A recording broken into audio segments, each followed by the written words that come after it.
درس کا آغاز سورۃ البقرہ کے 22ویں رکوع اور دوسرے پارے کے 6 رکوع سے ہوگا۔ سورۃ البقرہ کی آیت نمبر 177 سے ہوگا۔ جب قبلہ چینج ہو گیا اور بیت المقدس سے بیت اللہ شریف قبلہ بن گیا تو یہودی اور عیسائی بہت زیادہ اعتراضات کرنے لگے۔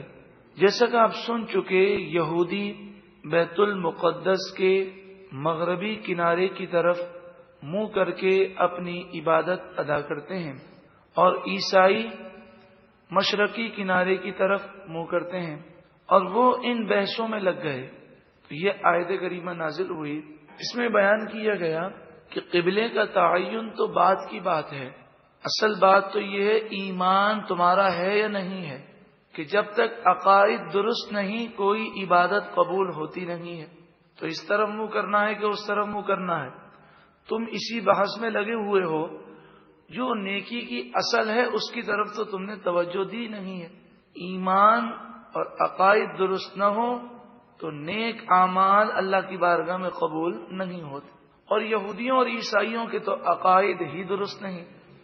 لَيْسَ الْبِرَّ أَن تُوَلُّوا وُجُوهَكُمْ قِبَلَ الْمَشْرِقِ وَالْمَغْرِبِ، نیکی کی اصل یہ نہیں کہ تم اپنے چہرے مشرق اور مغرب کی طرف کر لو، وَلَكِنَّ الْبِرَّ مَنْ آمَنَ بِاللَّهِ، ہاں لیکن نیکی یہ ہے کہ جو ایمان لائے اللہ پر، وَالْيَوْمِ الْآخِرِ اور آخرت کے دن پر، والملائکہ اور فرشتوں پر ایمان لائے، والکتابی اور تمام کتابوں پر ایمان لائے، والنبیین اور تمام نبیوں پر ایمان رکھے۔ ان میں سے کسی ایک کا انکار بھی کفر ہے اور وہ شخص کافر ہو جائے گا۔ اب یہ یہودی انجیل کو اور قرآن کو نہیں مانتے، عیسیٰ علیہ السلام اور حضور کو نہیں مانتے صلی اللہ علیہ وسلم، اور یہ عیسائی توریت اور قرآن کو نہیں مانتے، حضرت موسیٰ علیہ السلام اور حضور صلی اللہ علیہ وسلم کو نہیں مانتے۔ جب ایمان ہی نہیں تو اب کس طرح منہ کرنا ہے کس طرح منہ نہیں کرنا، اس بحث کا کوئی فائدہ ہی نہیں ہے۔ وَآتَ الْمَالَ عَلَى حُبِّهِ، اور نیکی کی اصل یہ ہے کہ ایمان لانے کے بعد اللہ کی محبت میں مال خرچ کیا جائے، ذوی القربہ رشتہ داروں کو دیا جائے، زکوٰۃ اور صدقہ واجبہ یہ ہر رشتہ دار کو نہیں دے سکتے۔ ماں باپ، بیٹا بیٹی، دادا دادی، نانا نانی، پوتا پوتی، نواسا نواسی کو زکوٰۃ نہیں دی جا سکتی۔ شوہر بیوی کو زکوٰۃ نہیں دے سکتا، بیوی شوہر کو زکوٰۃ نہیں دے سکتی، لیکن اس کے علاوہ جو باقی رشتہ دار ہیں ان کو زکوٰۃ دی جا سکتی ہے اگر وہ مستحق ہوں۔ یہ تو زکوٰۃ کی اور اس صدقے کی بات ہے جو واجب ہے، لیکن جہاں تک انسان اپنے ماں باپ پر جو خرچہ کرتا ہے، جو اپنی اولاد پر جائز اخراجات کرتا ہے، جہاں تک اس کی بات ہے وہ بھی ضائع نہیں جاتا بلکہ اس پر بھی اسے ثواب دیا جاتا ہے۔ ارشاد فرمایا کہ جب دسترخوان پر گھر کے تمام افراد جمع ہو کر کھانا کھاتے ہیں، انسان اپنے بال بچوں کے ساتھ جمع ہو کر، ماں باپ کے ساتھ بیٹھ کر جب کھانا کھاتا ہے اور وہ حلال کا لقمہ ہو اور وہ لوگ اللہ کے فرمانبردار ہوں تو لقمہ پیٹ میں جانے سے پہلے سب کی مغفرت کر دی جاتی ہے۔ والیتامیٰ، اور یتیموں پر مال خرچ کرو، وہ یتیموں کو مال دیتے ہیں۔ والمساکین، غریب مسکینوں کو مال دیتے ہیں۔ وابن السبیل، اور مسافروں کو مال دیتے ہیں۔ والسائلین، اور مانگنے والے مستحق لوگوں کو مال دیتے ہیں۔ جو روڈ پر بھیک مانگنے والے نظر آتے ہیں، ان میں سے جن کا یہ پیشہ ہے اور جو مستحق نہیں ہیں ان کو دینا بھی درست نہیں ہے۔ ہاں جو مانگنے والا مستحق ہو اور ہمارا دل مطمئن ہو کہ واقعی یہ مستحق ہے تو اس کو دینے میں کوئی حرج نہیں ہے۔ جو شخص مستحق نہ ہو پھر بھی وہ سوال کرے، بھیک مانگے، فرمایا وہ جہنم کے انگارے مانگ رہا ہے۔ اب اس کی مرضی ہے کم مانگے یا زیادہ مانگے. وفر رقاب، گردن چھڑانے میں، غلام آزاد کرنے میں مال دے، یہ اصل نیکی ہے. فی زمانہ پوری دنیا میں کہیں غلامی کا رواج نہیں، مگر قیدیوں کو چھڑانا یہ بھی بہت بڑی نیکی ہے، جبکہ وہ قیدی بے گناہ ہوں. آپ اگر جیلوں میں جائیں تو ایسے بے گناہ قیدی ہیں جنہیں بلا وجہ جھوٹے مقدمے بنا کر گرفتار کر لیا گیا. ایسے بھی قیدی ہیں کہ صرف 2000 اور 3000 روپے کی ضمانت نہ ہونے کی وجہ سے 5 سال 10 سال سے وہ جیل کے اندر ہے. وہ اقام الصلاۃ، اور وہ نماز قائم کرے، وہ آت الزکاۃ، اور زکوٰۃ ادا کرے، والموفون بعہدہم اذا عاہدوا، اور جب وہ وعدہ کریں تو اپنے وعدے کو پورا کریں. وعدے کو پورا کرنے والے یہ کن لوگوں کا ذکر ہے؟ جن کی نیکی اصل نیکی ہے. والصابرین، اور صبر کرنے والے، فی البأساء والضراء، سختی اور مصیبت میں، وحین الباس، اور حالت جنگ میں ثابت قدم رہیں اور صبر کریں. اولئک الذین صدقوا، یہی وہ لوگ ہیں جنہوں نے سچ کہا، جنہوں نے کلمہ طیبہ پڑھ کر اس کلمے کا حق ادا کیا. وَأُولَئِكَ هُمُ الْمُتَّقُونَ، اور یہی لوگ اللہ سے ڈرنے والے پرہیزگار ہیں. اللہ تعالی ان لوگوں کی صفات ہمیں بھی عطا فرمائے. یا ایھا الذین آمنوا، اے ایمان والو، کتب علیکم القصاص فی القتلى، قتلہ مقتول کو کہتے ہیں جسے قتل کر دیا گیا. اے ایمان والوں، مقتول کا بدلہ لینا تم پر فرض کیا گیا کہ قاتل سے قصاص لو اور قتل کے بدلے میں قتل کرو. ہاں، اگر مقتول کے ورثاء معاف کرنا چاہیں تو شریعت نے اس کا حق انہیں دیا ہے. وہ چاہیں تو مال لے کر معاف کر دیں اور چاہیں تو بغیر کسی مال کے معاف کر دیں. شرعی قاعدہ یہ ہے کہ مقتول کے ورثاء اگر معاف نہ کریں تو خلیفۃ المسلمین امیر المومنین بھی معاف نہیں کر سکتا. تو صدر وزیر اعظم کی کیا حیثیت ہے؟ لیکن افسوس کے ساتھ پاکستانی قانون جس کوڈ کو ہم عدالت کہتے ہیں، اس کو عدالت کہنا بھی جرم ہے. عدالت تو وہ ہو جہاں پر انصاف ہو. یہاں پر تو انگریزوں کے بنائے ہوئے کالے قانون ہیں. قانون یہ ہے کہ اگر قاتل پکڑا جائے، وہ خود اقرار بھی کر لے، جرم ثابت بھی ہو جائے، اسے سزائے موت دے دی بھی جائے اور اس کے ورثاء، مقتول کے ورثاء معاف نہ بھی کریں، اگر تختہ دار پر اسے لٹکا دیا جائے اور اگر صدر مملکت آرڈر کر دے تو اس کا قتل تو معاف کیا ہوتا ہے، اسے باعزت بری کر دیا جاتا ہے. یعنی پاکستان کا لاء ہے، صدر مملکت سے رحم کی اپیل کی جائے اور اگر صدر معاف کر دے تو سزائے موت معاف ہو جاتی ہے. شرعی قاعدہ یہ ہے کہ مقتول کے ورثاء کے علاوہ کسی اور کو معاف کرنے کا حق نہیں ہے. یہ قانون شریعت کے خلاف ہے. زمانہ جاہلیت میں یہ ہوتا کہ جب کوئی کسی کو قتل کرتا تو وہ اس قاتل کو نہیں مارتے بلکہ اس قاتل کو بھی مارتے اور پھر ایک خون کے بدلے میں 10 آدمیوں کو قتل کرتے. کبھی کہتے ہمارا بڑا آدمی تھا تو 10 کے بجائے 20 آدمیوں کو ہم ماریں گے. کبھی کہتے یہ تو قبیلے کی عورت ہے جس نے قتل کیا ہے، یہ عورت تو ہماری عزت ہے، ہم اس قاتلہ قتل کرنے والی عورت کو سزا نہیں دیں گے بلکہ اس کے بھائی کو سزا دیں گے. اس طرح وہ جو قاتل ہوتا کبھی اسے معاف کر دیتے، کبھی اس کو بھی قتل کرتے، اس کے ساتھ کئی لوگوں کا یعنی بدلے میں قتل کر دیتے.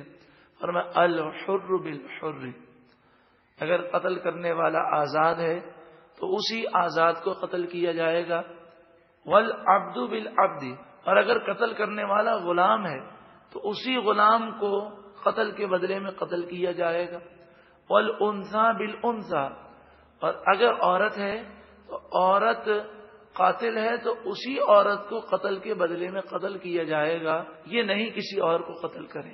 فمن اوفی له من اخیہ شیء، پس اس کے بھائی کی طرف سے جسے کچھ معاف کر دیا جائے. یعنی مقتول کے ورثاء اگر معاف کر دیں اور کہیں ہمیں خون کا بدلہ خون نہیں چاہیے، مال دے دیجیے، فاتباع بالمعروف، پس وہ دستور کے مطابق مطالبہ کریں۔ شریعت کا قاعدہ یہ ہے، اگر مقتول کے ورثاء قاتل کو معاف کریں اور اس کے بدلے میں مال کا مطالبہ کریں تو صرف اور صرف وہ مال کا مطالبہ کر سکتے ہیں اور کسی چیز کا مطالبہ نہیں کر سکتے۔ ہمارے یہاں ایسے کئی جرگے ہیں، قبائلی علاقوں میں ایسا ہوتا ہے کہ اگر معاف کرتے ہیں تو کہتے ہیں کہ اتنا مال بھی دینا ہوگا، اتنے سالوں تک وہ اس علاقے میں نہیں آ سکے گا، اور اس کی چھوٹی چھوٹی بچیاں ہیں، اب 5 سال کی بچی ہے، 10 سال کی بچی ہے، تو سزا کے طور پر 70 سال کے بوڑھے سے اس کا نکاح کرنا پڑے گا۔ اس طرح کے یہ کالے قوانین بعض جرگوں نے بنائے ہوئے ہیں، تو شریعت نے کہا فاتباع بالمعروف، اگر مقتول کے ورثاء معاف کرتے ہیں تو اب وہ مطالبہ کریں گے شریعت کے مطابق۔ اور کیا ہے شریعت؟ شریعت یہ کہ صرف وہ معاف کر کے مال مانگ سکتے ہیں، اور مال بھی کتنا مانگ سکتے ہیں؟ 100 اونٹ کا مطالبہ کر سکتے ہیں، یا 100 اونٹ کی قیمت کا مطالبہ کر سکتے ہیں، یا 1000 دینار کا مطالبہ کر سکتے ہیں، یا اس کی قیمت کا مطالبہ کر سکتے ہیں، یا 10,000 درہم کا مطالبہ کر سکتے ہیں، یا اس کی قیمت کا مطالبہ کر سکتے ہیں۔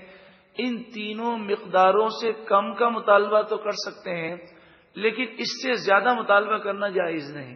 100 اونٹ کی قیمت لے لیں، یا آپ 1000 دینار جو 4.5 کلو سونا ہے اس کی قیمت لے لیں، یا 10,000 درہم چاندی جس کا موجودہ وزن 31.5 کلو چاندی، 31.5 کلو چاندی، یا 4.5 کلو سونا، یا 100 اونٹ، ان تینوں میں سے کسی کا مطالبہ کر سکتے ہیں، اس کی قیمت کا مطالبہ کر سکتے ہیں، اس کا کم کا مطالبہ کر سکتے ہیں، اس سے کم کا تو کر سکتے ہیں، اس کے برابر کر سکتے ہیں، اس سے زیادہ نہیں کر سکتے۔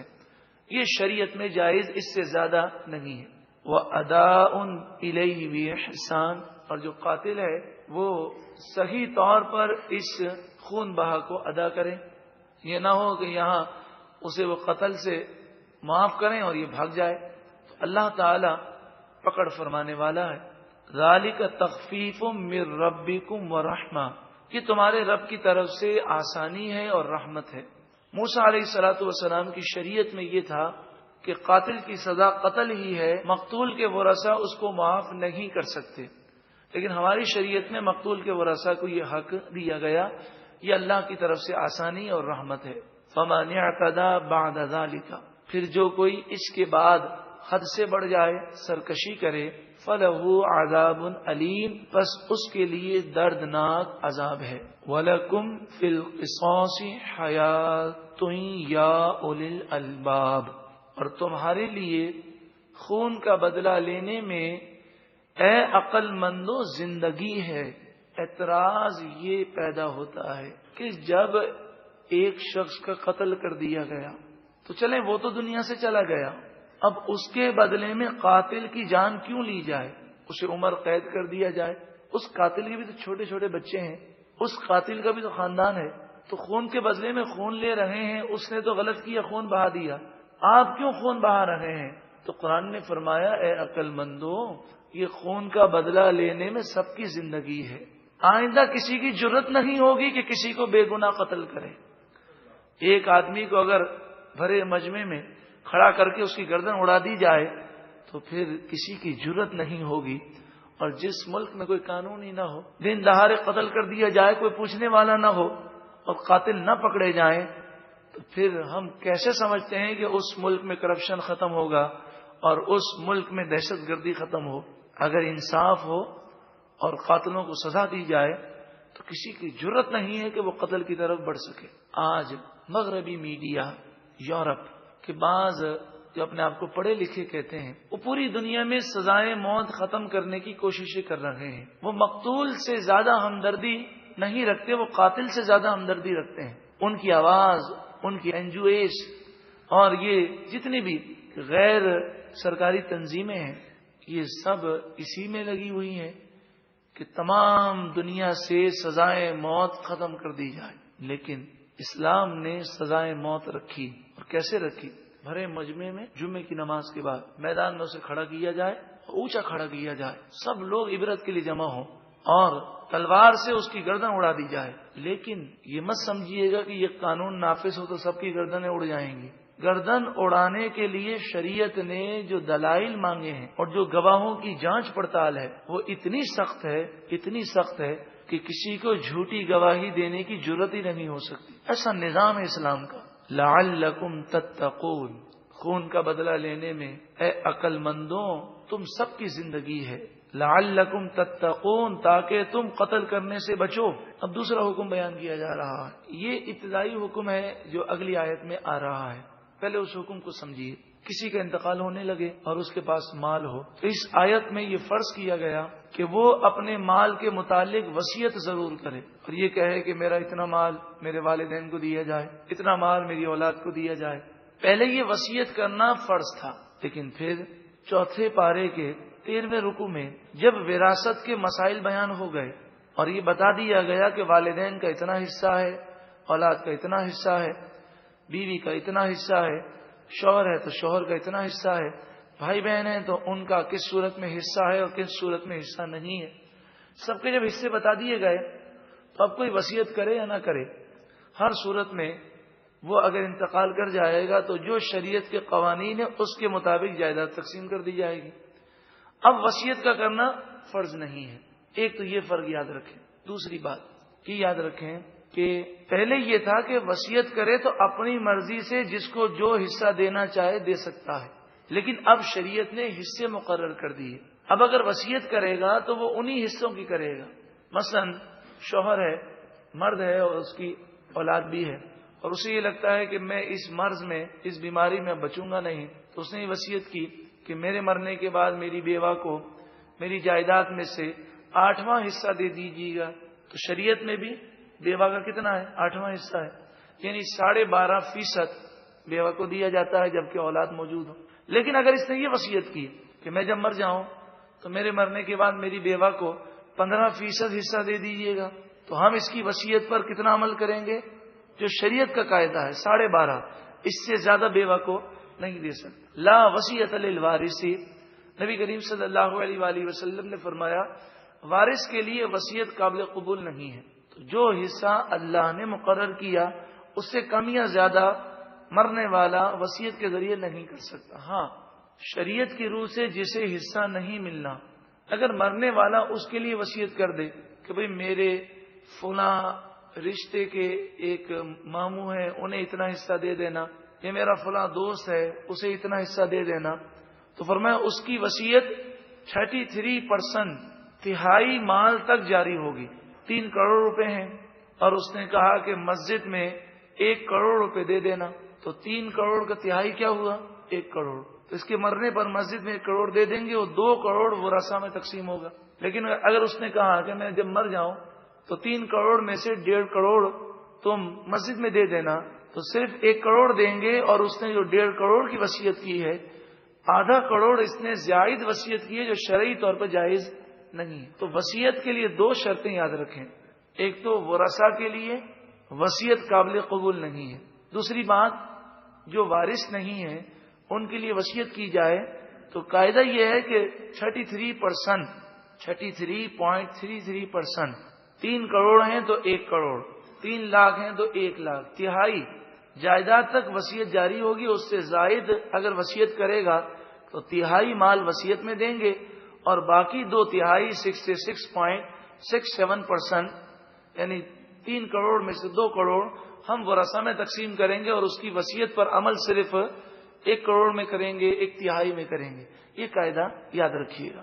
اب آیت کریمہ کو سماعت کیجیے. کتب علیکم، تم پر فرض کیا گیا، اذا جب حضر احدکم الموت، تم میں سے کسی کو موت آنے لگے، ان ترک خیرا، اور اس نے مال بھی چھوڑا ہو، الوصیت، اس پر وصیت کرنا فرض قرار دیا گیا، للوالدین، والدین کے لیے، والاقربین، اور رشتہ داروں کے لیے، بالمعروف، بھلائی کے ساتھ، دستور کے مطابق، حقا علی المتقین، یہ واجب ہے، یہ ضروری ہے پرہیزگاروں پر.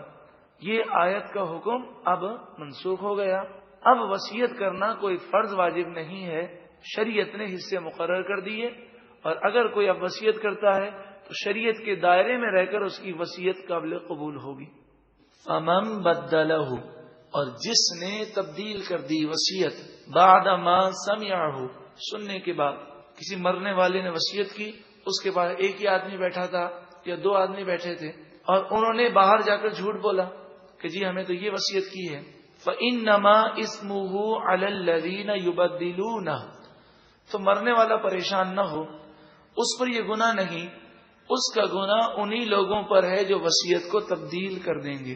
ان اللہ سمیع علیم، بے شک اللہ تعالی سننے والا، علم والا ہے۔ اب یہ سوال ہے، اگر ہم کسی مرنے والے کے پاس بیٹھے ہوں اور وہ وصیت کرے اور ہمیں معلوم ہو کہ یہ وصیت تو شریعت کے خلاف ہے، اگر وہ یہ سوچتا ہے کہ میں اگر باہر جا کر ان کے ورثاء کو یہ بتاؤں گا کہ فلاں مرنے والے نے یہ وصیت کی ہے، تو آج کل لوگوں کی نیچر آپ کو معلوم ہے کیا ہے؟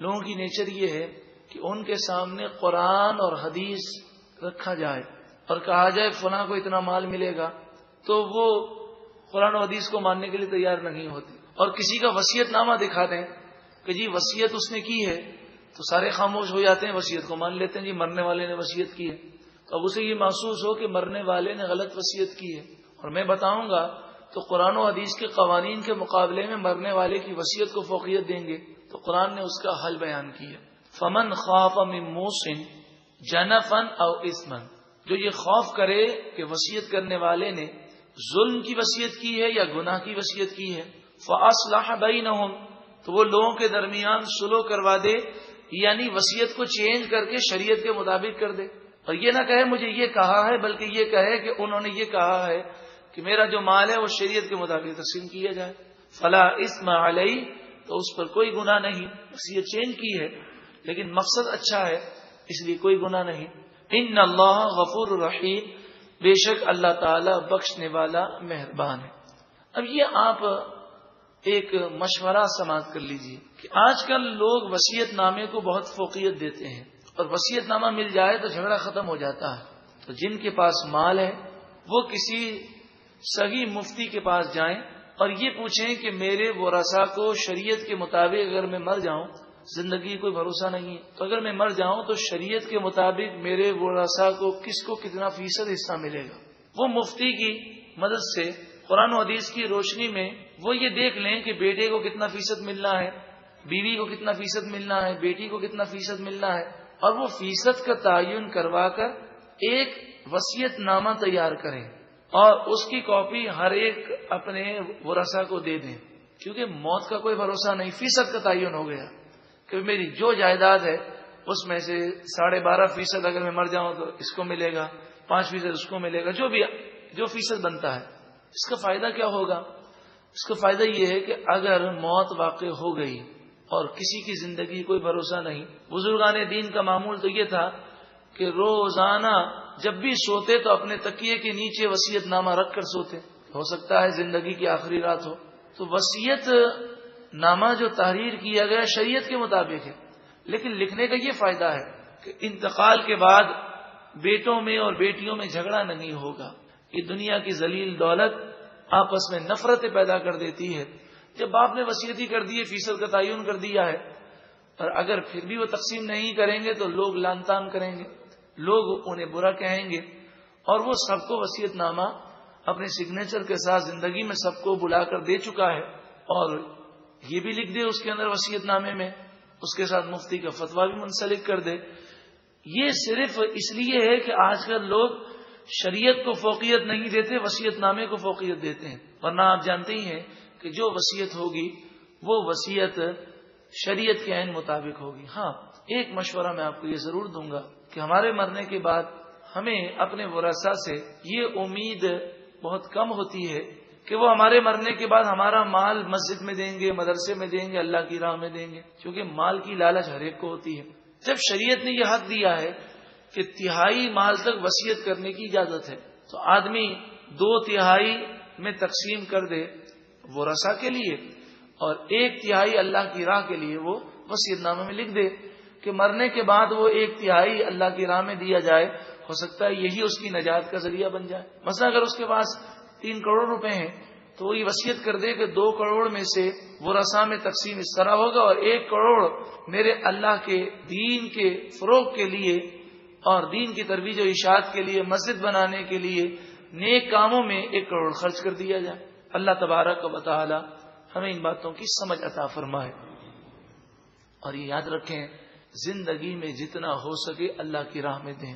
حدیث پاک میں آتا ہے کہ تمہارا مال وہی ہے جو تم نے خرچ کر لیا، جو پہن لیا اور جو اللہ کی راہ میں دے دیا، ورنہ تو آنکھ بند ہو جائے گی تو یہ مال ہمارا نہیں رہے گا، ورثہ کا ہو جائے گا۔